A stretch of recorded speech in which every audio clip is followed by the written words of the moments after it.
तो जनाब, बात अब उस कलाकार की जो अपने करियर में तकरीबन 18 साल तक अमिताभ बच्चन के साथ काम करने, उनके साथ स्क्रीन शेयर करने से मना करता रहा।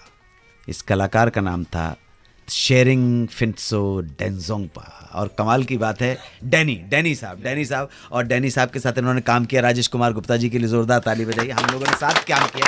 Great man.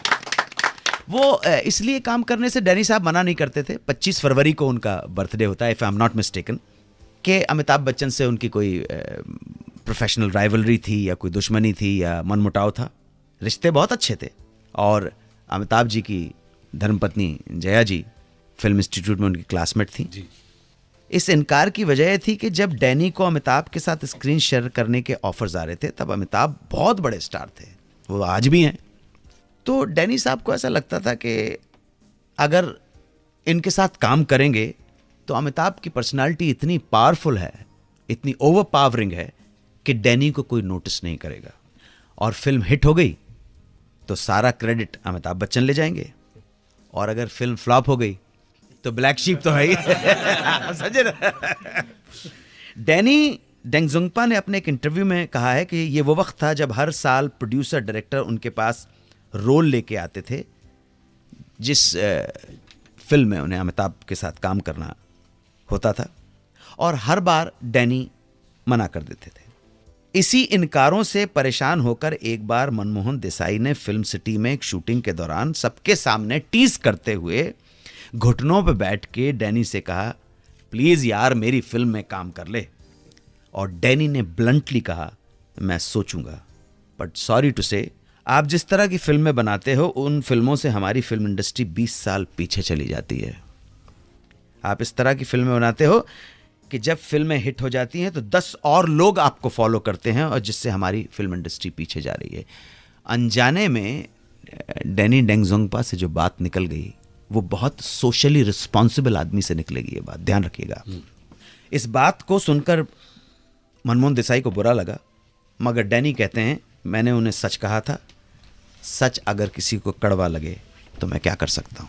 18 साल के बाद वो दिन आया जब मुकुल आनंद के डायरेक्शन में एक फिल्म का ऑफर आया, और उन्होंने ये ऑफर स्वीकार कर लिया। फिल्म के प्रोड्यूसर थे रोमेश शर्मा। फिल्म का नाम था हम, और मुझे बताते हुए बहुत खुशी होती है कि इस फिल्म में मैं भी था, राजेश कुमार गुप्ता भी थे। हम फिल्म में अनुपम खेर थे, साथ में अमिताभ बच्चन, डैनी साहब, गोविंदा और रजनीकांत, दीपा साही और अब किमी काटकर, राइट। और इस तरह से ये जो 18 साल तक दोनों ने काम नहीं किया, डैनी डेंगजोंगपा और अमिताभ बच्चन ने, वो जिंक्स टूटा और उन्होंने सहर्ष स्वीकार किया अमिताभ बच्चन के साथ काम करना। डैनी साहब के लिए जोरदार ताली बजाइए आप। बहुत राजेश जी, क्या तजुर्बा है आपका डैनी साहब के बारे में? सर, बहुत ही प्रोफेशनल एक्टर हैं, बहुत कमिटेड एक्टर हैं, चीज़ की तह तक जाते हैं, कमिटेड हैं परफॉर्मेंस को एनहांस करने के लिए। और सिर्फ एक्टर नहीं हैं, एक्टर होने के साथ प्रोडक्शन, स्क्रिप्ट और हर तरह से प्रोजेक्ट को जितना भी एनहांसमेंट मिल सके, उनका जितना भी कंट्रीब्यूशन हो सके, हर फील्ड में जाके कोशिश करते हैं। मैं अपने आप को बहुत सौभाग्यशाली मानता हूं कि मुझे जो 3 बेस्ट सीनियर मिले हैं, एक का नाम है डैनी डेंगजोंगपा, एक का नाम है अमिताभ बच्चन और एक का नाम है अमरीश पुरी। ये 3 जो सीनियर्स मुझे मिले हैं, मैं प्रार्थना करता हूँ, आप सब लोगों के लिए शुभकामना करता हूँ कि आपको ऐसे सीनियर मिले। बहुत लार्ज हार्टेड, कोई कॉन्शियस नहीं, कितना ही अच्छा काम करो आगे बढ़ावा देंगे। सुनते रहिए रेडियो का number 1 show Suhana Safar with Anu Kapoor, सिर्फ 92.7 बिग FM पर।